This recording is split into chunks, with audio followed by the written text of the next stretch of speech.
For most of my adult life, I had been the type of person who followed expectations would at 23, raise 3 sons, remained faithful to my spouse through every challenge that came our way. I put my trust in schedules, in proper behavior, in silently cherishing the existence I had constructed, even as it gradually became more confined and predictable over the years. To me, devotion meant consistency, not excitement, not novelty, simply dependable. Yet recently, something occurred that I'm still struggling to comprehend fully. It wasn't intentional, it wasn't meant to carry significance, and still, it made me doubt everything I believed I understood about my identity and the person I assumed I would forever remain. I never imagined such a thing could touch my life. Please learn from my experience. It happened on a Thursday morning, one of those overcast, unremarkable days when hours seemed to crawl by at half speed. My vehicle had failed me once more, the fourth breakdown this season, and David, my spouse, was trapped in client calls until evening.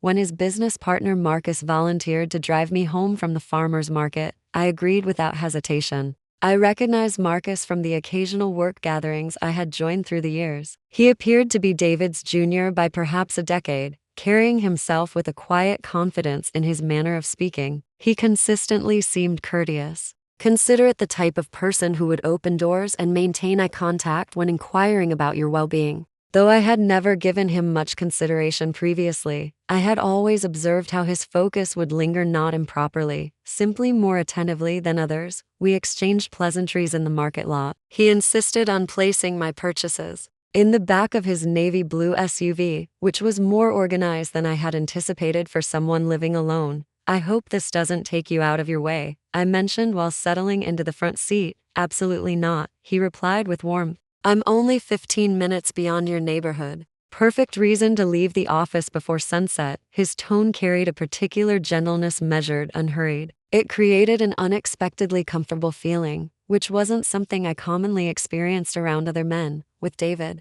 everything had evolved into pure practicality: shopping lists, invoices, collecting the alterations. I held no bitterness toward him. Isn't that simply what partnerships become after 25 years? As we exited the lot, sunlight pierced the cloud cover momentarily, casting the interior in golden light, and I noticed Marcus glance toward me, his grip easy on the steering wheel. "You appear thoughtful," he observed. I lifted my shoulders slightly. "Just one of those mornings, I suppose." He didn't probe, merely acknowledged with understanding, returning his attention to the road. Yet something about his company filled the space in a way that felt impossible to dismiss. Not romantic, simply attentive, genuinely listening. We discussed ordinary topics, construction delays, the unseasonable warmth, a new bistro that had recently opened downtown. I discovered myself smiling more than usual, particularly when he shared an anecdote about David attempting to repair the office printer and accidentally jamming it with 36 sheets. "He neglected to mention that incident," I said, brushing away tears of amusement. "He likely omitted the part where he insisted it was the machine's fault," Marcus added with a grin. I laughed again, then allowed the moment to settle. The urban noise diminished as we entered the quieter residential area along Birch Street. The homes appeared bathed in warm afternoon light, familiar, secure. Then we reached a traffic signal. We waited in stillness for several moments. Something about that pause felt transformed, as though time itself had drawn a deeper breath. Marcus turned toward me, not theatrically, not like in films, but just enough to catch my gaze. "May I pose a question, Elena?" I nodded, uncertain why my heartbeat suddenly seemed amplified. "Do you ever wonder if people truly notice you anymore?" The inquiry struck something within me that had remained untouched for an incredibly long time. "Notice me?" I echoed softly. He nodded again. "I mean beyond being David's partner, beyond being a mother. Just you." I had turned away, toward the passenger window, toward the homes passing by, attempting to maintain composure in my voice. "Constantly," I admitted. The light changed to green, but we remained motionless momentarily. He paused, as if allowing me room to elaborate. I couldn't. Then gently, he pressed the accelerator and we continued forward. We didn't speak for several minutes. The atmosphere had shifted, denser, more hushed. But my mind was racing. The journey continued in silence afterward, though it wasn't the type that demanded filling. It felt more like something was developing between us, slowly, carefully. I sat with my hands clasped around my handbag, gazing through the window, pretending to appreciate the orderly rows of houses and flowering magnolias in the front gardens. But internally, I was elsewhere entirely. What Marcus had asked at that intersection remained with me like a stone dropped into still water, creating endless ripples. Do you ever wonder if people truly notice you anymore? He hadn't intended it as flirtation, or perhaps he had. I couldn't determine anymore. Regardless, it marked the first time in years that someone had looked at me without simply seeing David's wife or the woman who consistently brings homemade bread to neighborhood gatherings. We turned onto my street and I glanced toward Marcus. His expression remained calm, concentrated. There was no smirk, no suggestive look. He wasn't attempting to pressure me anywhere. He had simply acknowledged my existence. "Thank you for the ride," I said quietly as he stopped in my driveway. He didn't shift into park, just let the engine idle. "Elena," he said, his voice soft but steady, "I hope I didn't make you uncomfortable back there." "You didn't," I responded immediately. "It's simply that nobody has asked me something like that in ages." He looked at me, then really looked, and I felt compelled to do something with my hands, my eyes, anything to ground myself. "I've observed how you carry yourself," he said. "There's something within you that remains very much alive, but I sense you've been encouraged to keep it hidden." I felt warmth rise to my face, not embarrassment exactly, but a flush of recognition, of being addressed in a language I hadn't heard in years. I didn't know how to respond, so I simply reached for the door handle. But before I could exit, he asked, "Would it be appropriate if I walked you to your door?" I hesitated. The practical part of me, the one who balanced budgets, baked celebration cakes, and reminded David about his medication, urged no, but another part, quieter yet more persistent, whispered yes. I nodded. Of course. We walked along the brief pathway to the entrance. My porch light was dimming, and I made a mental reminder to have David replace it. Knowing I'd likely handle it myself, I searched through my bag for my keys, the tension extending like silk between us, not taut, not uncomfortable, just delicate. "I apologize if I overstepped earlier," he said, standing one step behind me. "You didn't," I said again, turning to face him. "It's difficult to know how to handle a moment like that," he nodded, hands in his jacket pockets. "I believe sometimes moments occur simply to remind us we're still human, still capable of experiencing things." There it was again, that gentle honesty, the kind that didn't demand a response, but made you want to offer one anyway. "Thank you," I said, my voice trembling slightly. He observed me a moment longer, then smiled softly. "Have a pleasant evening, Elena." "You as well, Marcus." He turned and returned to his vehicle, and I remained there briefly, with the key in my hand, the front door still locked behind me. My world had quietly transformed. When I entered inside, the house was shadowy. The fragrance of vanilla candles still lingered from the morning routine. I placed my handbag on the kitchen island and simply stood there, listening to the quiet. It wasn't a dramatic moment. Nothing had occurred in the conventional sense, no boundaries crossed, no forbidden embraces. Yet something had happened, something I felt in the tightness of my chest and the trembling in my hands. Marcus had truly seen me, and now I couldn't ignore myself. The days that followed felt unusual, not in any obvious manner, but in the peaceful moments of my routine. When I organized closets, when I passed mirrors, when I prepared my morning tea, I kept hearing his question repeat in my thoughts. "Do you ever wonder if people truly notice you anymore?" It haunted me in the most gentle way. David didn't observe anything different. He seldom did anymore. We had settled into that phase of marriage where silence wasn't awkward. It was simply our method of communication. He'd inquire if I'd scheduled the maintenance appointment. I'd ask if he remembered to lock the garage. We slept beside each other, back to back, our conversations mostly about logistics, not emotions. I didn't harbor resentment toward him, I genuinely didn't.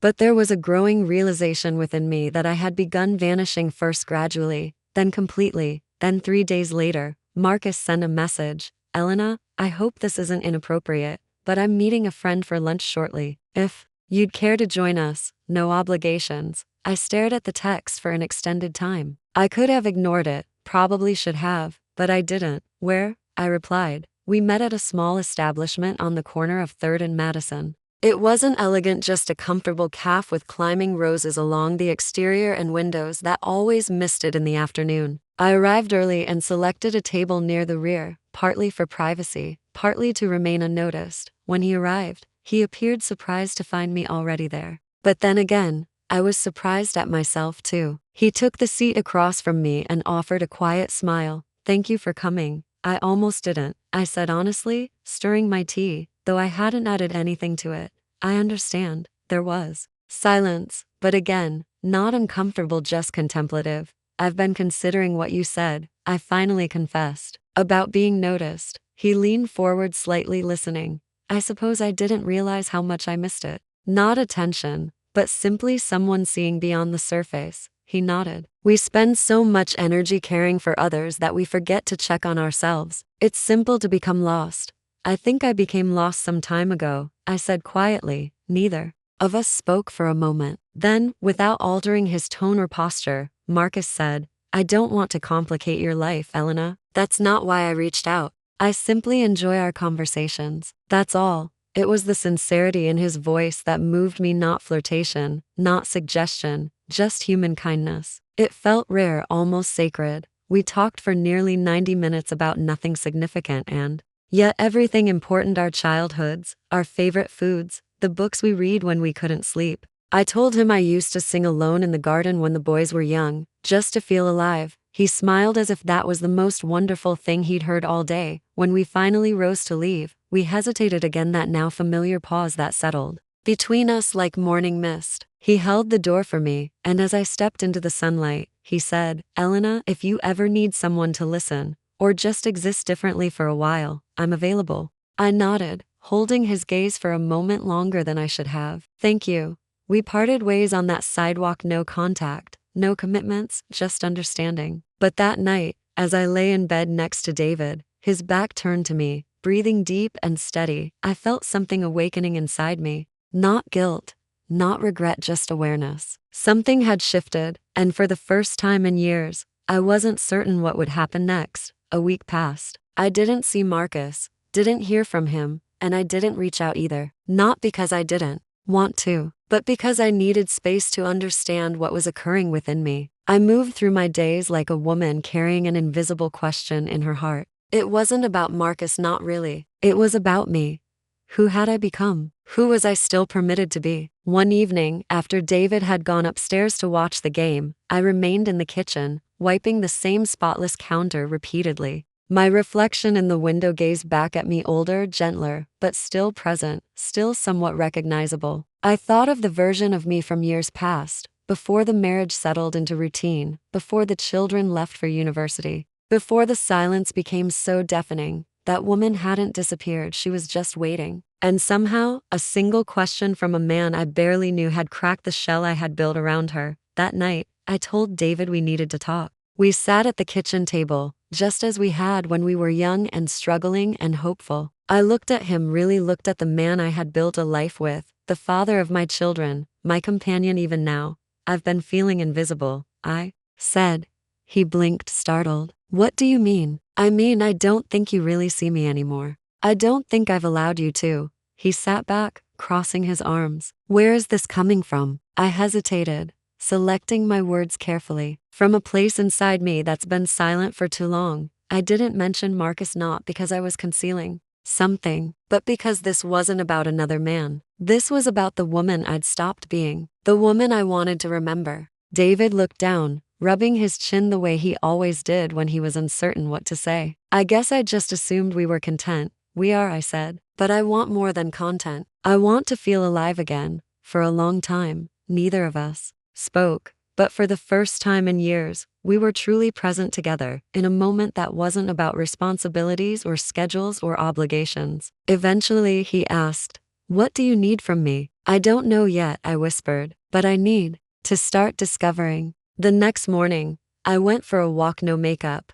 no destination, just fresh air and sunlight and time. Halfway through my route, I passed the little cafe on 3rd and Madison. My feet stopped on their own. I stood there briefly, watching people enter and exit. Then I walked inside. Marcus wasn't there, and surprisingly, I was content with that. I ordered my tea and took a seat by the window. I pulled out a journal I hadn't used in years. The pages were blank, but it felt like a beginning, not of something reckless or forbidden, but something essential. I didn't need rescue. I didn't need romance or salvation. I just needed to remember that I was still here, that I was still worth noticing. And as I sipped my tea and put pen to paper, I realized something else too. I had already started seeing myself again. And that was everything.